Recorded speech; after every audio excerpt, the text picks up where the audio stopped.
Welcome back. As we've said, questions are swirling about whether there will be a delay in Judge Kavanaugh's confirmation and whether we will hear publicly from Judge Kavanaugh and his accuser. Joining me now is Illinois Democratic Senator Tammy Duckworth. Senator, thank you for taking a few minutes. You did tweet this out earlier. I can put this up on the screen. Say these allegations are disturbing and deserve to be investigated before Kavanaugh's nomination moves forward. The Senate committee must delay Thursday's scheduled vote. Thank you, Dr. Ford, for bravely coming forward to share your story. So you want the delay.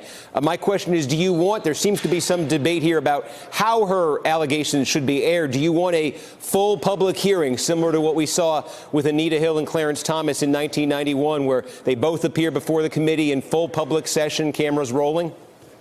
I think the public deserves to hear from certainly Dr. Ford in a full public hearing. They've been hearing a lot from Judge Kavanaugh so far. I think she deserves her day in a public setting. I think that American people deserve nothing less, especially when we're talking about appointing someone to a position for the rest of their life, into the highest court in the land.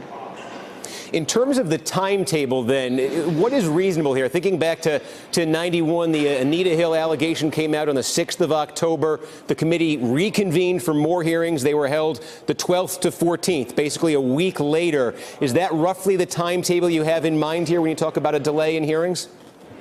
Well, I think that we should take whatever amount of time we need in order to have the thorough hearing. We shouldn't rush it. I'm sure there might be other witnesses. And remember, as far as the hearing is concerned, that's not the only thing that needs to happen. We need to have the FBI fully investigate the allegations as well. One of your colleagues there in the Senate, Chuck Grassley, the chairman of the Judiciary Committee, he addressed this topic today, and he's non-committal right now in terms of the action he's going to take. But he's trying to put some of the onus back on Democrats, back on your party, specifically Dianne Feinstein. Of course, Dianne Feinstein had been given this allegation over the summer. She kept it to herself within her office until the last week. Grassley basically saying, unfortunately, committee Republicans have only known this person's identity from news reports for less than 24 hours and known about her allegations for less than a week. Senator Feinstein, on the other hand, has had this information for many weeks and deprived her colleagues of the information necessary to do our jobs. Do you think he has a point there? Well, I think he's missing the point that this was all at the request of Dr. Ford herself. You know, I've dealt with military sexual trauma, women who've been victims of sexual trauma in the military. And this is a common thing for victims, that they are very reluctant to come forward. And you read the text of the letter that Dr. Ford sent to Senator Feinstein. She was very clear that she did not want to come forward. She herself has said that she didn't make that decision until just this very weekend. So I don't know that Senator Feinstein had the ability to share that information with anybody else. But now that Dr. Ford has taken the very brave step of coming forward and willing to expose herself to public scrutiny, she should be honored for her bravery, but she should also be listened to as a potential victim. We don't want to set a bad example for victims all around this country in this time when women and men also are coming forward to talk about the sexual assault that they've been victims of, and to really scare people from coming forward if they truly have become victims of a crime.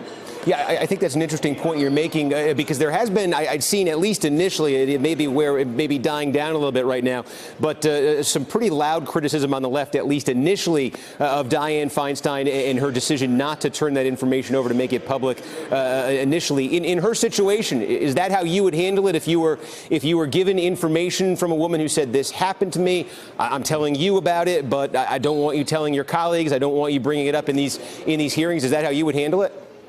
I would certainly handle it much the same way. That is, I would turn over the information to the FBI, which I understand Senator Feinstein has done, but I would first and foremost honor the victim. Remember that sexual crimes are a crime of power, and we have to really protect the victim first and foremost, and let her know that she has the power in this situation. If she doesn't want to come forward publicly, then she has that decision to make, and that's her right to do that. And again, I just want to thank Dr. Ford for her bravery in this last moment to come forward, because she truly believed that she's compelled to do the right thing, even at her own personal expense. I'm just curious, being around there today as all of this unfolds, what is your sense of sort of just politically speaking here, the state of play on this right now? Do you sense Republicans are staying together and determined to get this through on a speedy timetable? Do you sense that there are cracks there? What is your read on the situation? Well, you know, we're all just getting back into town right now. I've not had a chance to really talk to any of my Republican colleagues so far. I would just hope that they would react in the same way to this situation as they would have over the last, months and year over the Me Too movement, with women coming forward with allegations of sexual misconduct. I would hope that certainly the women of the Senate would come together and support a woman who's coming forward in a very difficult time, Dr. Ford, to make these allegations. We need to make sure that we support her first and foremost, and that we take these allegations very seriously. This is the United States Senate. If we don't take this seriously, then who will in the rest of this country? We have to set an example for the rest of the nation that we will not dismiss a victim's claims, that we will not whitewash and sweep under the rug a victim of sexual misconduct just for the convenience of a timetable. That's not the right thing to do here. All right, Tammy Duckworth, Democratic Senator from Illinois, thank you for the time. Thank you for having me on. Hello, YouTubers. If you're watching this, it means you've checked out our channel, so thank you. Now do me a favor, subscribe by clicking on that button down there. Click on any of the videos to watch the latest interviews and highlights from MTP Daily and MSNBC. You can get more Meet the Press content every morning in the First Read newsletter. If you're tired of content that you don't know anything about where it came from, you don't have to have that problem with us. NBC News, MSNBC, MTP, and the Meet the Press mindset right here for you on YouTube. Subscribe now.